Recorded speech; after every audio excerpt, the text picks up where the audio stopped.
Houston's outstanding teen, and I am so excited to have this conversation with you guys today.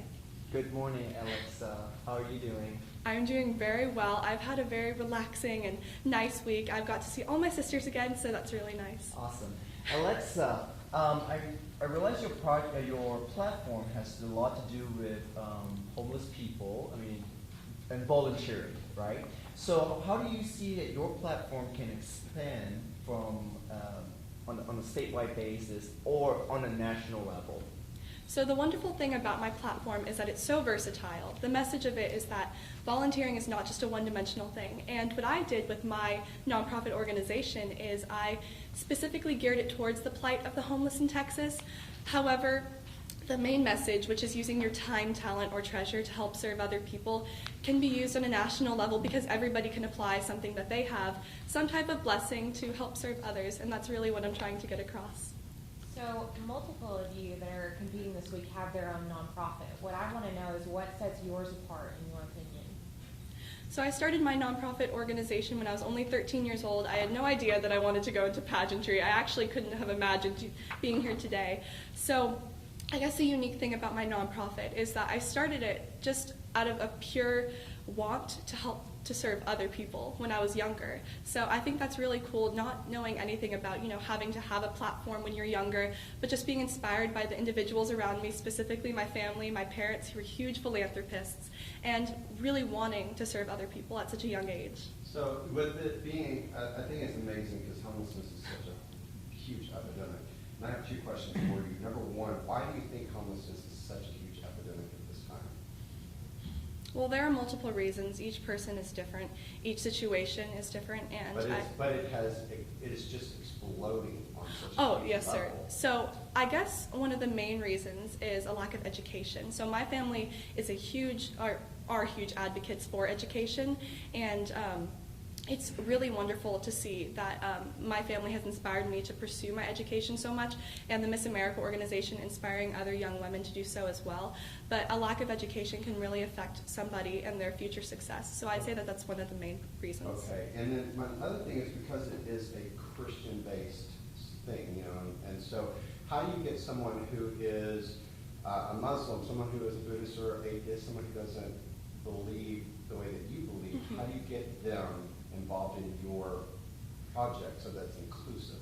So I'm so glad you asked that question because I really want to get the message across that though it's Christian-based because it's from me and that's my life and that's my faith and it's so important to me, Project Christ to me means project love, hope, and kindness, and really just outreach in your community. So it doesn't just have to be applied to people that happen to be Christians. I want to get that message across to everybody who's interested in volunteering, who's interested in being a beacon of light in their community. So that's my main purpose for my nonprofit, not just Christianity, it's love, which everyone can relate to. Is there any situation that you walked into interacting with some of the homeless population that really just was surprising to you? One thing specifically, a story that I kind of have that really spoke to me was when I was volunteering at Church Under the Bridge, which is a local nonprofit organization, in San Antonio, because I used to live there. One woman told me that a man had all of his things collected and he had no belongings left. But when he came into their church or their community center, he had a blessing bag with him. And that was the rest of his belongings. He didn't have anything else. So knowing that I can give that little mustard seed of hope to that person, that story really inspired me, and it made me want to continue to go on with my nonprofit. And I absolutely love your blessing bag filled with gift cards for food and Thank other you. necessities. And it's for homeless, and it's really for anybody that's in need. But tell me, what blessing bag have you been blessed to receive? I mean, quote unquote blessing bag. Oh, wow. I guess support from the people around me, from my peers, from my family. I'm so blessed to have such a supportive family. They're a huge part of my life, obviously because they're my family, but also just having that support system, having those people that love me and encourage me. And when I first started Project Christ, I wasn't sure if other people wanted to help. I was 13, having a sleepover and making blessing bags at the same time kind of seemed like an oddball idea for someone my age. but my friends were so willing to come over and help me collect stuff. Even if they aren't Christian, they came over, they helped me make the blessing bags, and that has been a huge blessing to my life, my support system. Can you tell me how the role that you play in leading and organizing the Hurricane Harvey relief drive? What did you So we called it the Project Christ Hurricane Harvey Relief Drive. Super long hashtag. It's all over my Facebook though. And we had different drop-off points where we collected different items and then donated them to the relief gang in Houston. And we drove up there and we helped the main organizer of the relief gang, Trey the Truth, who's a huge philanthropist in the Houston area, deliver those things to the people who were homeless in the Houston area.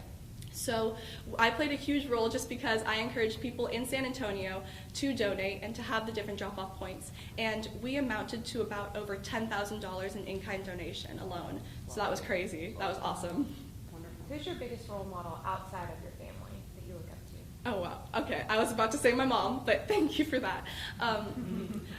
Jesus Christ, and I know that that's an answer that you guys may get just because, you know, he's a representation of love, but truthfully, he has acted so many times in my life, specifically with my family and different blessings that I've had. Like my little sister, she's a huge blessing in our life. She's adopted, and Jesus played a huge role in her story. So he's my #1 role model just because every single time he faced adversity, he overcame it, but using love, and that's my goal. That's who I want to be as a person, and hopefully I can display that to you all today. Do you think the American culture has moved away from faith? Unfortunately so. I do believe that is true. I think the stigma that comes around with faith is being dogmatic about your religion, and I truthfully just think that the American culture has moved more towards materialism, and I think that that's something that we can definitely remedy if we have more positive youth role models, encouraging our upcoming generations to really take a hold of what faith stands for to them, and understanding that it doesn't have to be enforcing your beliefs on somebody else. So my favorite quote from my mother actually is, "You can never force someone into believing what you believe in, but can only love them through your words and actions." Which sex do you think has it easier in our culture? And have you ever wished that you were the opposite sex? I think it'd be definitely interesting to experience what it'd be like to be the opposite sex. However, I really do love being a woman, and I think that it's very empowering, especially in this day and age when women are having so many new opportunities. Just, I guess, for example, with the Miss America organization. But other than that, we empower each other, and I think that that's so cool. So I wouldn't say that any sex has the upper hand just because we are taking our lead as powerful, strong women today, and I think that's so inspiring. So your resume says that you have an award-winning British accent. Yes. Would you be willing to demonstrate for us?